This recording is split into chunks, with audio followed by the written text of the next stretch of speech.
네, 최경영의 최강시사 경제합시다. 월요일은 명쾌한 경제 이야기 해보고 있습니다. 오늘도 박정호 명지대학교 특임교수 나오셨습니다. 안녕하십니까? 예, 안녕하세요. 예, 실은 가상자산 시장 관련해서 법제화가 지금 가속화되고 있는 모양인데 일단 규모는 어떻습니까? 지난번에 무슨 사건도 있고 그래가지고 규모가 좀 줄어들었을 것 같기도 하고. 올해는 뭐 급격히 줄어들었죠. 작년 대비 뭐 거래량이 일일 거래량이 절반도 안 되는 경우가 통상적이거든요. 그렇죠. 근데 작년만 하더라도 하루 거래량입니다. 하루 거래 금액이 10조 원이 넘는 게 통상적이었어요. 예. 이건 뭐 굉장한 수치고요. 그러다 보니까 뭐 작년 한 해 그 가장 중요한 우리 사회의 미래를 조망하는 큰 잣대 중에 하나는 사실 대통령 후보들의 대선 공약이거든요.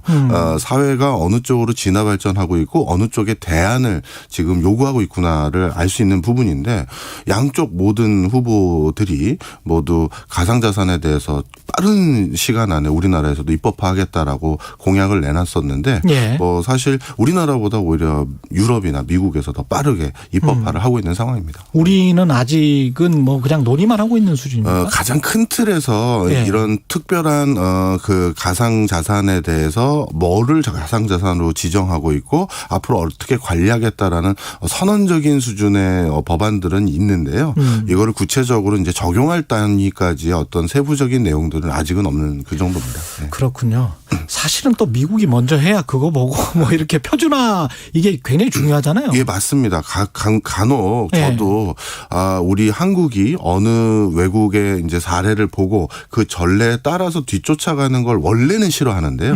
이제 우리나라도 우리 스스로가 조작적 정의라든가 이런 걸 통해서 산업을 규정하고 먼저 치고 나갈 때다 이렇게 생각을 하는데 그런데 가상자산은 그렇지가 않아요. 그렇죠. 이거는 유럽이나 미국이 어떻게 하는지를 보고 따라가는 게 맞을 수밖에 없는 이유가 왜냐하면 이거는 쉽게 얘기해서 가상자산이라는 걸 유럽과 미국과 주거니 받거니 해야 되는데 맞습니다. 그 과정에서 제도적 틀을 똑같이 맞춰야지만 규제로서의 힘을 발휘할 수가 있거든요. 우리만 엉뚱하게 해놓으면 그럼요. 거래가 안 돼요. 맞습니다. 예. 바로 그런 이유들로 인해서 이거는 오히려 치고 나가기보다는 국제적인 상황을 보면서 밸런스를 맞춰 나가는 것도 나쁘지 않아요. 근데 과거에는 이제 가상화폐라고 우리가 불렀었단 말이죠. 예. 그때 그러면서 이제 확 커졌는데 달러를 뭐 대체할 수 있다 그런 이야기까지 막 나오고 그랬었는데 지금은 확실하게 가상자산 이렇게 부르는 것 같습니다. 네. 그런데 이번에 이제 유럽이나 미국에서 법안화되는 내용을 보면요. 그거에서 또 진화 발전이 또 됐어요. 어떻게 해야 됩니까? 그러니까 이게 꼭 제가 여러 차례 전 유튜브나 방송을 그래도 종종 하는 학자 중에 많이 하죠. 많이 하시죠. 많이 하죠. 맞아요. 그래서 그런 과정에서도 매번 말씀을 드리지만 이 가상자산이라는 건 쉽게 얘기해서 기술이거든요. 알고리즘이나 이런 것들로 프로토콜을 만들어서 뭘 해보자라는 엔지니어나 어떻게 보면 뭐 금융인들이 어떤 아이디어를 바탕으로 만들어낸 거기 때문에 그렇죠. 이게 자연 법칙이 아니에요. 그러니까 가상자산이란 아니면 뭐 이거는 뭡니까 이렇게 되는 게 아니라 이거를 쓰고 개발하고 이용하는 사람들이 계속 진화 발전을 시켜가서 그 정의와 내용이 다 달라지는데 최근 유럽과 미국이 가상자산을 구분하는 기준을 크게 법적 근거는 두 가지로 나눴는데요. 어떤 겁니까? 금융 투자 대상이 되는 가상자산과 이런 것들은 우리가 흔히 증권이나 채권이나 뭐 또는 화폐 범죄에 들어가는 게 여기 해당될 거고요. 예, 유가증권.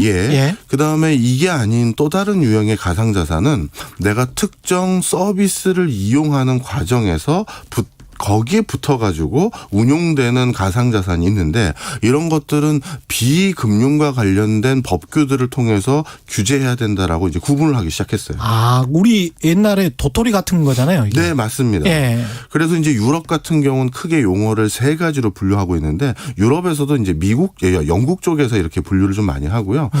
스위스는 또 5가지로 나누고 막 좀 다르긴 한데 이것도 또 영국 기준을 좀 더 주목하는 이유가 전 세계에서 원래 진짜 글로벌 금융시장이라고 하면 미국이 아니라 영국이거든요. 영란은행이 뭐 그렇습니다. 최초에. 미국은 워낙 국내 자본시장이 크다 보니까 뭐 그것 때문에 이제 우리가 주목하는 시장이고 진짜 그 국제적인 거래망을 가지고 있는 건 영국이기 때문에 영국이 규제를 보는데요. 영국은 최근 가상자산을 크게 3가지로 분류합니다. 먼저 첫 번째는 교환 토큰이라는 건데요.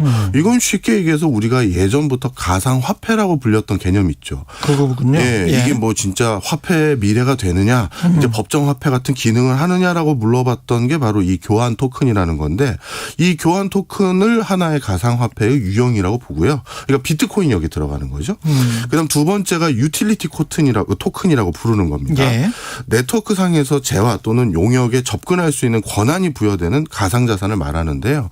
쉽게 얘기해서 아까 말씀하셨던 그 도토리 같은 거 있죠. 예. 이 토큰이라고 부르는데 이런 것들이 바로 여기에 해당됩니다. 그래서 이런 것들은 우리 지금 사실 이거는 어떤 서비스와 부착된 것이기 때문에 그 그렇죠. 서비스가 꼭 금융에 해당되진 않잖아요. 예. 그러니까 요거는 금융 관련한 자산이나 법규 이런 것들로 규제하지 않는 다른 트랙을 많이 차용하려고 법을 진화 발전을 하고 있는 겁니다. 그다음에 세 번째가 증권 토큰인데요.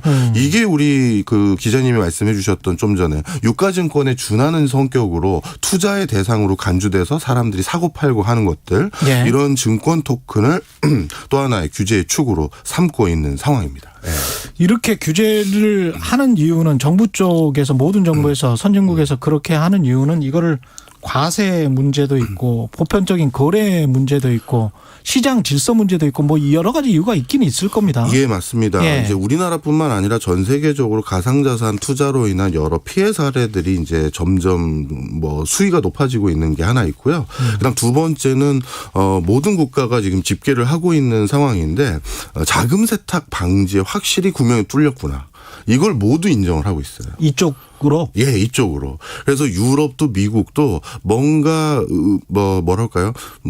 노출되고 싶지 않는 자금 이 정도 표현하겠습니다. 네. 뭐 이게 꼭 뭐 무슨 마약 이런데 전부 다 결부된 건 아닐 수도 있으니까요. 예. 블랙머니. 네, 블랙머니. 예. 그래서 하여튼 노출되지 않는 형태로 외국으로 자금을 보내거나 외국에서 자금을 받아오거나 아니면 뭐 그 이체를 하고 싶을 그 수단으로 이쪽이 완전히 빈틈이 돼버렸다라는 걸 거의 대부분의 국가에서 인정을 했고요. 예. 그래서 그러다 보니까 첫 번째 이 법안들을 어떤 범주로 방금 제가 말씀드렸던 토큰을 구분할 때 이걸 구분하는 목적이 있을 거 아니에요. 그리고 그걸 관리하기 위한 목적인데 첫 번째가 모두 자금 세탁 방지가 첫 번째고요. 그다음에 두 번째는 건전한 투자 문화 조성. 이게 순서가 이렇게 돼 있습니다. 예. 그러니까 건전한 투자 문화 조성보다도 지금 이게 외화 나가는 구멍이 뚫렸구나 이게 더 커졌어요. 예. 근데 사실 제가 이 실물로 어떤 일이 있었냐면 일본에 있는 뭐 빠찡코라고 하잖아요. 도박장의 칩이 한국으로 얼마에 이렇게 거래가 되고 뭐 이런 경우가 있었거든요. 이게 블랙머니 제가 취재했었던 내용이라 제가 기억을 하는데 그런 거잖아요. 이게 지금 자금 세탁 방지라는 게. 예. 그 검은 돈이 뭐 마피아든 뭐 어디든 조폭이든 뭐가 들어왔다가 나갔다가 근데 모르는 거예요. 모르죠. 도박장에서 칩으로 거래를 해서 그걸 현금으로 바꿔버리니까 근데 참 이런 식으로 하면은 과세 당국들이 좀 골머리를 앓겠는데요. 거기다가 맞습니다. 이제 그 테나나 루라 같은 약간의 지금 어떻게 이제 결론이 날지는 모르겠습니다만은 사기가 아닌가 그러는 또 이제 그것도 있거든요. 사람들이 좀 이게 쉽게 속을 것 같은 그런 것도 있고. 그럼요. 예. 사실 그런 지금 우리나라만의 상황이 아니라 국가마다 정도의 차이만 있을 뿐이지 비슷한 사례들이 다 있는 거예요. 그래서 이제 그런 것들을 잡기 위한 건데 그럼에도 불구하고 이번에 그럼 유럽과 미국이 미카라든가 이런 이름들로 불리우는 이 법안이 있으면 모든 것들이 다 깔끔하게 해결되느냐? 또 그렇지가 않아요. 이 법들의 이제 세부 내용들 하나씩 읽어보면요. 하이브리드 토큰이라고 해서 또 어떤 아이디어를 가진 엔지니어나 또는 사업자들이 이게 교환 토큰이자 서비스가 붙어 있는 아까 말씀드렸던 유틸리티 토큰의 성격을 같이 병행하게 한다든지 투자 대상의 증권 토큰과 유틸리티 토큰 성격을 병행하게 만들어서 법을 피하게 만들거나 아니면 새로운 진짜 순수하게 비즈니스 모델을 만드는 경우도 자꾸 생기거든요. 그러다 보니까 대부분의 국가에서 어떻게 법안이 또 만들어지냐 하면 기존에 자신들이 그 만들어낸 법안에 이거를 규정할 만한 어떤 적합한 내용이 없을 경우에는 그렇겠습니다. 기존에 있는 법규인 증권거래법이라든가 외국환 거래법 등의 그것 중에 하나에 준하는 걸로 간주해서 적용하겠다. 이렇게 이제 좀 룸을 넓혀놓고 있고요. 또 한 가지는 앞으로 하이브리드 토큰이라고 해서 방금 제가 말씀드렸던 예. 두세 가지 성격을 같이 가지고 있어서 아까 교환 토큰이랄지 예. 증권 토큰이랄지 이런 것들. 맞습니다. 이런 것들로 법을 피해가는 어떤 사업자들이 생길 수가 있는데 충분히 그렇겠습니다. 예, 그렇게 될 경우 사후 법률적인 분쟁이 생겼을 때 이게 기존의 어떤 토큰의 하나로 간주해서 그냥 그쪽은 신청도 안 했지만 그냥 그 법을 적용시켜서 앞으로 너는 무조건 이 토큰에 대해서는 이 법규를 따라 이렇게 강제하는 걸로 다 법을 만들고 있는 상황입니다. 우리는 어떤 부분에 중점을 둬서 좀 봐야 될까요? 우리 정부는.